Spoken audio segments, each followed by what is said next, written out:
Freelancing সেক্টরে যে 5টি কাজের চাহিদা সবচেয়ে বেশি। Number 1, digital marketing. Digital marketing বলতে সার্চ ইঞ্জিন অপটিমাইজেশন বা SEO, social media marketing, content marketing, email marketing ইত্যাদি ইত্যাদি। Number 2, web design and development.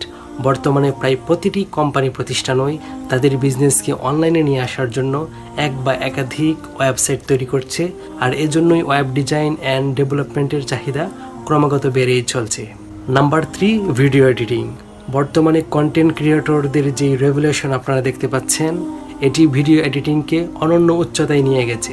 আপনি যদি নিজেকে একজন প্রফেশনাল ভিডিও এডিটর হিসেবে প্রস্তুত করতে পারেন, তবে আপনার জন্য ফ্রিল্যান্সিং সেক্টরে অনেক জব অপরচুনিটি আছে। Number 4, graphic design. ফ্রিল্যান্সিং সেক্টরে যত কাজকর্ম করা হয় তার মধ্যে গ্রাফিক ডিজাইন স্কিলটি সবচেয়ে জনপ্রিয়। Number 5, computer programming. আপনি যদি